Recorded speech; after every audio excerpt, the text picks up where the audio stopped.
Chapter 2. The Green Dark. Fred wondered as he ran if he was dead. But he thought death would surely be quieter. The roar of the flames and his own blood vibrated through his hands and feet. The night was black. He tried to heave in breath to shout for help as he ran, but his throat was too dry and ashy to yell.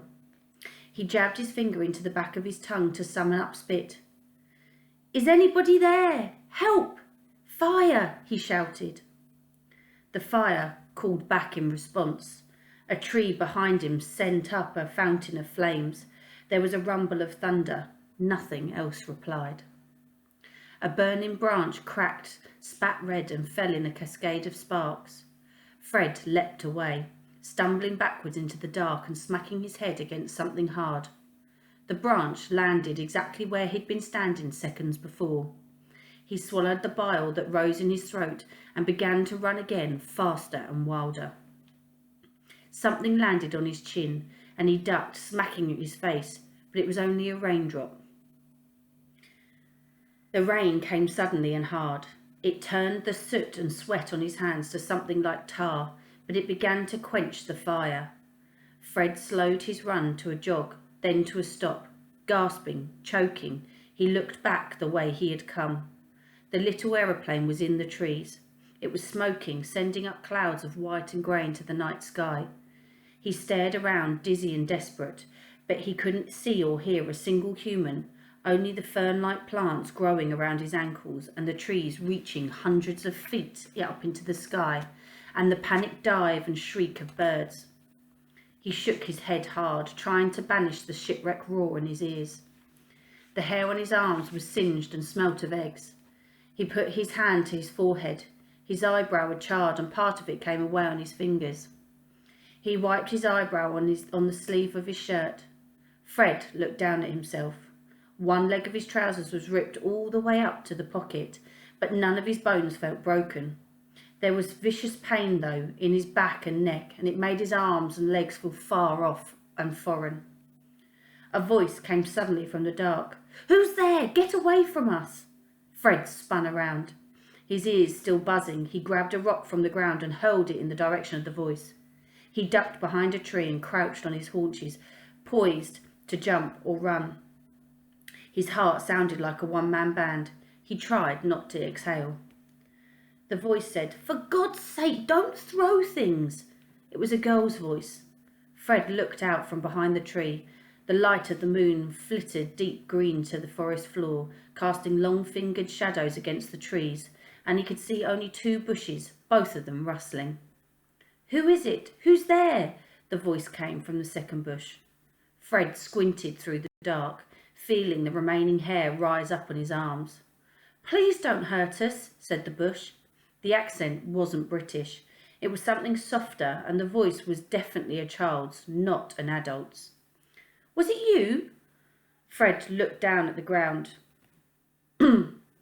"Oh," he said. "Yes." He was becoming accustomed to the dark and could see the shine of eyes peering out from the grey-green gloom of the undergrowth. "Are you from the plane? Are you hurt?" "Yes, we're hurt. We fell out of the sky," said one bush as the other said, "No, not badly." "You can come out," said Fred.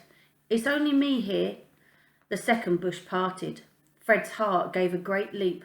Both the girl and her brother were covered in scratches and burns and ash, which had mixed with sweat and rain and made a kind of paste on their faces, but they were alive. He was not alone. "You survived," he said. "Obviously we did," said the first bush, "or we'd be less talkative, wouldn't we?"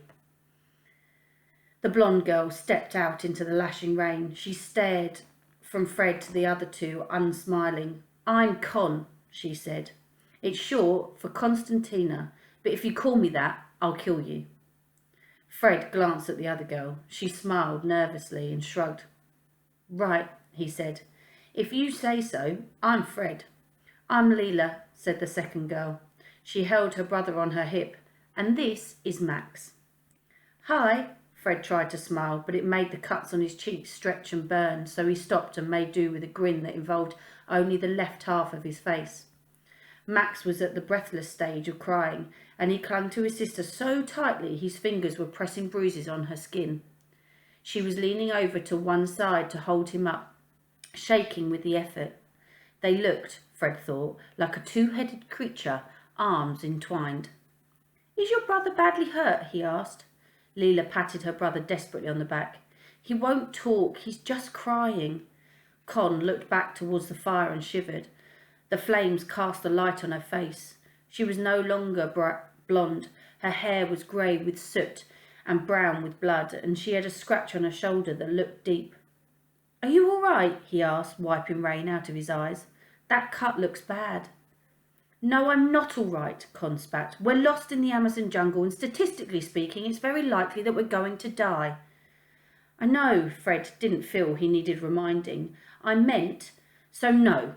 Con's voice grew thin and high. "I think it would be safe to say that none of us are all right. Not at all, not even slightly." The bushes rustled. The rain hammered down on Fred's face. "We need to find shelter," he said. "A big tree or a cave or something that would—" "No!" Max gave a sudden scream, a yell that was wet with spit and fear. Fred stepped backwards, raising his hands. "Don't cry, I just thought—" Then his eyes followed Max's pointing finger. There, 3 inches from Fred's shoe, was a snake. It was speckled brown and black, patchwork to match the jungle floor, and its head was as big as a fist. For 1 second, nobody breathed. The jungle waited. Then Max let out a second scream that dug deep into the night, and the 4 of them turned and fled. The ground was sodden, and they ran pell-mell, sending up mud into one another's eyes and grazing their elbows against trees.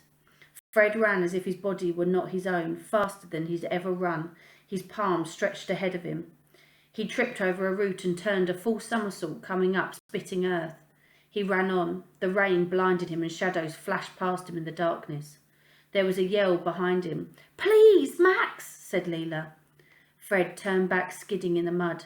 "He won't run," Leela bent over her brother, "and I can't carry him."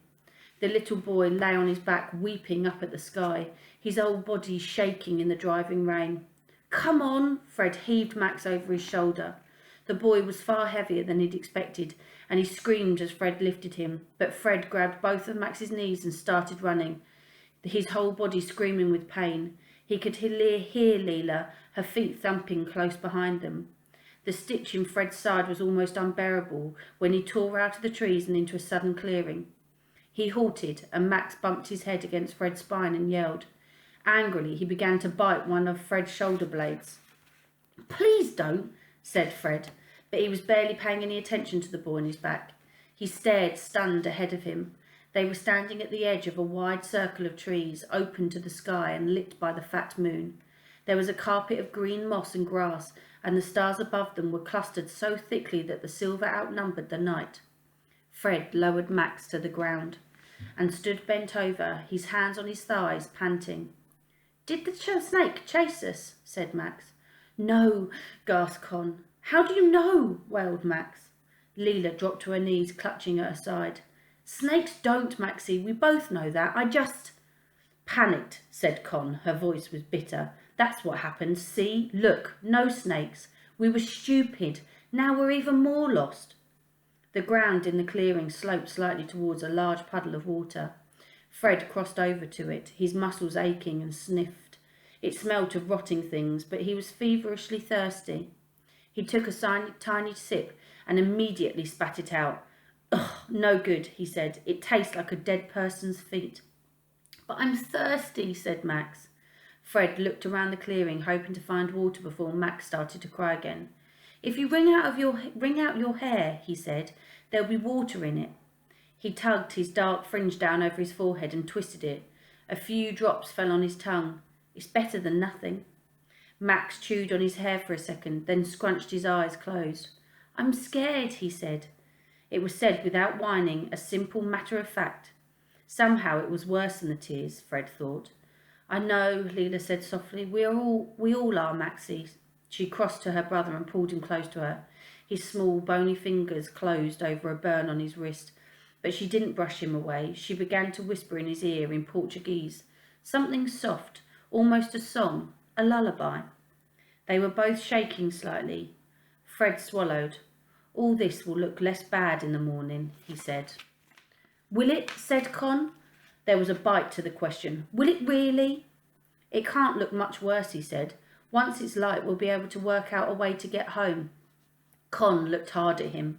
There was a challenge in the look, and Fred stared unblinkingly back at her. Her face was all geometry, sharp chin, sharp cheekbones, sharp eyes. What now then? She said. Our mama and papa say, began Leela. The mention of her parents made her face crease and crumple, but she swallowed and went on. They always say you need to sleep before you think. They say when you're exhausted, you do stupid things, and they're scientists, so we should sleep. Fred found his whole body was aching. Good, fine, let's sleep. He lay down on his side in the wet grass. His clothes were soaked through, but the air was warm. He closed his eyes. Perhaps he could wake up in his bed at school, he thought, next to the snoring of his roommates, Jones and Scrass. An ant crawled over his cheek. But aren't we supposed to stay awake in case we die of concussion, said Con. I think if we'd got concussion, we'd be dizzy, said Leela. Fred, already half asleep, tried to work out if he was dizzy. The world began to spin away from him. If we all die in the night, I'm blaming both of you, said Con. It was on that cheering thought that Fred felt himself dropping down away from the jungle and the thick night air and into sleep.